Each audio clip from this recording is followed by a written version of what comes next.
coalition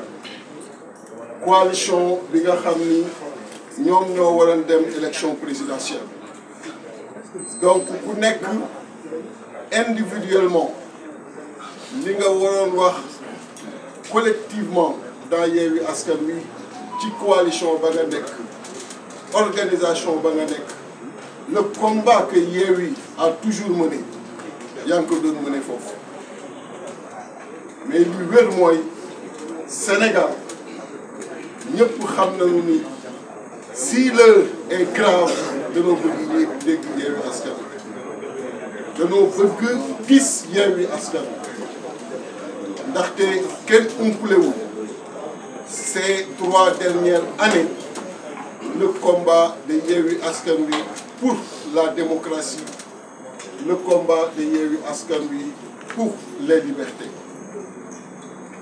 Et Yewwi Askan Wi ne va jamais faillir.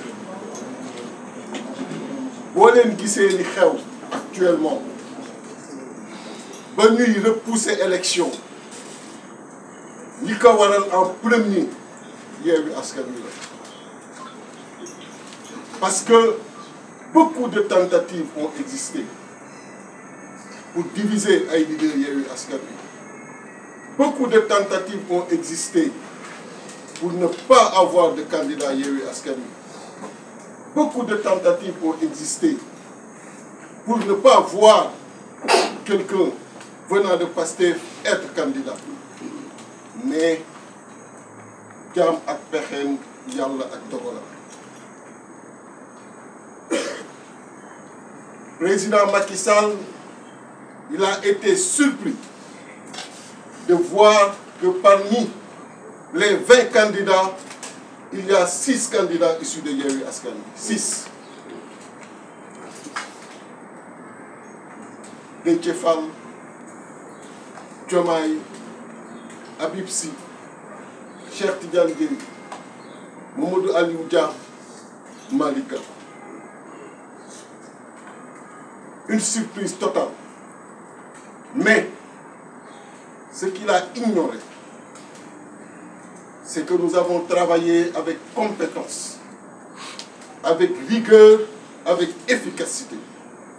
Ce qu'il a également ignoré, nous avons une forte expérience des élections, comparable à l'expérience de tout un chacun bi nga xam ni ñu ngi ci yeneen appareil.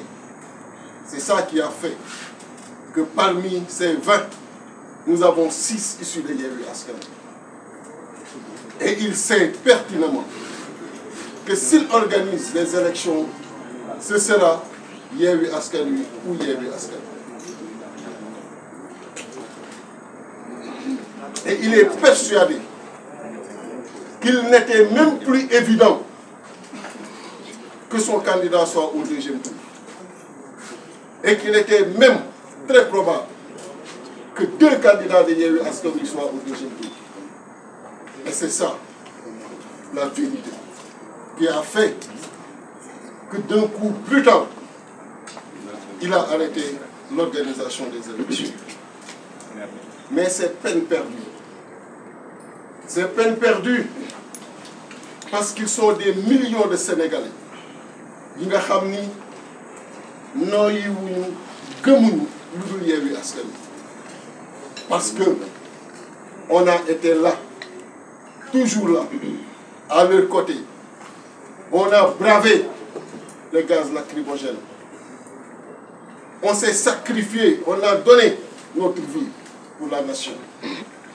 amuñu jotu leneen, amuñu jotu keneen lu dul jotu li nga xam ni moom la askan wi bëgg. looloo tax askan wi jox ñu cette confiance. looloo tax mu xam ni organiser nañu élection mooy Yewwi wala Yewwi génn. mais loolu waru ko mën a yóbbee muy dàq ay élection ñu taxaw di seetaan. dàq ay élection ñu taxaw di seetaan mbiru chaque Sénégalaise la ak chaque Sénégalais. Et c'est un combattant qui vous parle.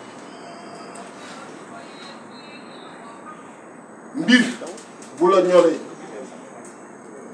day laaj taxawaay mbir bu la ñoree day laaj jéego. Le président Macky Sall a fermé la bonne porte de l'histoire le concernant. C'est quelqu'un aujourd'hui qui a délibérément choisi la petite porte de l'histoire.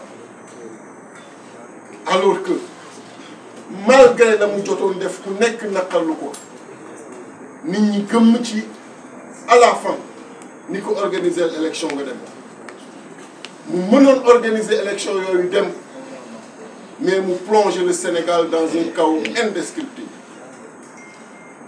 ku xam réew ni muy tëddee ni mu bindoo xam ni le pays est économiquement paralysé. Paralysé parce que boo demee ba perdre la confiance des investisseurs, qu'ils soient nationaux ou des investisseurs étrangers, xam nga ni amatoo issue. Et est-ce qu'il a le droit aujourd'hui, avec ku nekk la nga def ku nekk taxawaay ba nga am ku nekk li nga jot a dugal biir Sénégal pour bànneexu boppam coobare boppam mu paralyser tout un pays. Jël 18 millions de Sénégalais qui ont toujours été respectés partout dans le monde foo mën a nekk ci biir réew ak bitim réew ñu respecté la mu jël ce respect là aujourd'hui tàggatee ngir ko ba nga xam ni kenn mënatul jël chaîne booy seetaan te doo gis ñuy chahuter le Sénégal. Il n'a pas ce droit-là et on ne lui laissera pas ce droit-là. Nous remercions tous les partenaires yi nga xam ni ñoo ngi agir ñoo ngi wax que ce soit les États-Unis, la CEDEAO, l'Union européenne képp ki nga xam ni yaa ngi yëkkati sa kàddu nous te remercions. Mais que chaque Sénégalais yokku taxawaayam parce que in fine le président Macky Sall bu gisee ci ñun détermination bi war dina xam ni lii mu bëgg mënul nekk te li mu bëgg dafa warul nekk parce que cette tradition démocratique que nous avons da ko dépassé moom da ko jiitu moom te da koy romb moom donc mënu ko définir mënu ko rebelote. Et nous lui disons très clairement d'organiser proprement son départ le 2 avril. De l'organiser proprement parce que loolu mooy sagam loolu mooy li koy taaral parce qu'à partir du 2 avril nous l'avons dit et répété, il ne sera plus considéré comme le président de la République du Sénégal. Et pour qui c'est ces fortes pressions qui fusent de partout, war na xam parce que c'est un politicien que le vent de l'histoire ni nga fiy ba war na xam de façon très claire que li jotoon am mënatul am. Yewwi Askan Wi comme d'habitude va mener la lutte. Yewwi Askan Wi va mener le combat pour la démocratie, pour les libertés. On ne peut pas accepter en 2024 qu'on retire à un organe de presse sa licence, que nous suspendons à un organe de presse. C'est inadmissible dans ce Sénégal. Et loolu Yewwi Askan Wi du ko seetaan. On fera tout ce qui est nécessaire d'ici le 2 avril. Tant qu'on continue di ko wax président de la République jusqu'au 2 avril parce que loolu la ko constitution bi jox. Mais bu 2 avril weesoo il ne le sera plus. il n'a qu'à prendre les dispositions aujourd'hui pour que l'élection se tienne et que Sénégalais yi ñu tànn ñëpp xam ko mu Yewwi Askan Wi ñu gagné élection yi. di wax aussi que képp kuy militant wala militante Yewwi Askan Wi ak foo mën a ne ci biir adduna bi ne vous laissez pas entraîner par la division. Au moment du combat, il faut souder les rangs. bañ a déglu ay sos bañ a déglu ay yàq parce que Yewwi Askan Wi ca la ma xam ay góor ñoo fa nekk ñi nga xam ni ñoo tànnal seen bopp des ci opposition alors que mënoon nañ def leneen du ñu jëw du ñu wax ci ginnaaw nit lu ñuy wax dañ koy assumer directement et proprement et en face bu leen kenn dugal division ku leen ciy dugal rek xamal ni kooku mi ngi xeex contre combat bi ñu nekk mi ngi xeex pour indi la division ñetti at a ngi nii ku nekk ci ñun ñoo ngi lay bëgg jaxase keneen ñetti at a ngi nii amul lu ñu deful pour diviser man ak le président Ousmane Sonko mais ils n'ont pas réussi et c'est pas aujourd'hui qu'ils vont le réussir parce que xam naa l'union des forces et des cœurs surtout quand il s'agit de faire face au régime et au président Macky Sall restez soudés plus que jamais ku leen bëgg indil division xam leen ni moom mooy l'ennemi de ce qu'on est en train de faire et combattez-le farouchement parce que des fois ils nous infiltrent et combattez-les farouchement parce que fii ñu nekk nii taxawaay bu nit taxawul fu nit franché jox nga porox ndoolu le président Macky Sall et il ne faut pas le lui permettre du tout. Les initiatives sont nombreuses et elles sont à saluer parce que ku yëkkati ni dama bëgg xeex dama bëgg taxaw pour suñu démocratie mënoo def lu dul applaudir mënoo def lu dul féliciter et Yewwi Askan Wi comme ni mu ko mos a defee toujours va s'ouvrir à toutes ces initiatives et déroulera un plan d'action. Un plan d'action qui fera que le président Macky Sall respectera le calendrier électoral. Et amul engagement bu ñu mës a jël de respecter wu ko. Et cet engagement tàmbali na est mis en place.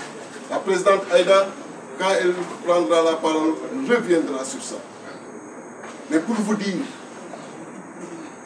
que vous avez été nombreux à demander la présence, la remobilisation de Yewwi Askan Wi. Nous sommes là, collectivement, bien que individuellement nous n'avons jamais été absents. Parce que dans notre stratégie, il était dit, admis, que chaque candidat avait la possibilité de mettre sa coalition et de mettre en branle l'esprit Yewwi Askan Wi. C'est cet esprit, avec comme soubassement la rigueur, la méthode, l'intelligence qu'on connaît des leaders de Yewwi, qui a fait qu'à sa grande surprise, sur les 20 candidats, le président Macky Sall s'est retrouvé avec 6 issus de Yewwi Askan Wi, que sont Déthié Fall, Diomaye, Habib Sy, Cheikh Tidiane Dièye, Mamadou Aliou Dia et Malick Gakou. Et ça a été une très grande surprise pour lui. Parce que il savait bel et bien qu'en organisant ces élections, c'est un candidat de Yewwi Askan Wi qui allait devenir le prochain président de la République. Et même qu'il n'était plus évident que son candidat soit au deuxième tour. On pourrait même avoir un scénario où ce seraient 2 candidats de Yewwi Askan Wi qui s'affronteraient au deuxième tour. Ça a été un cauchemar pour lui. Un cauchemar qui l'a amené à mettre le frein sur un processus électoral qui ne lui appartient pas. Il appartient à tout le peuple sénégalais, connu pour sa grande tradition démocratique et pour sa régularité dans l'organisation des élections présidentielles. Ce tort et ce préjudice qu'il nous porte, qu'il porte à l'image du pays, doit être aujourd'hui combattu et incessamment déroulé en vue de la défense de notre démocratie, en vue de la défense des libertés. Je vous remercie.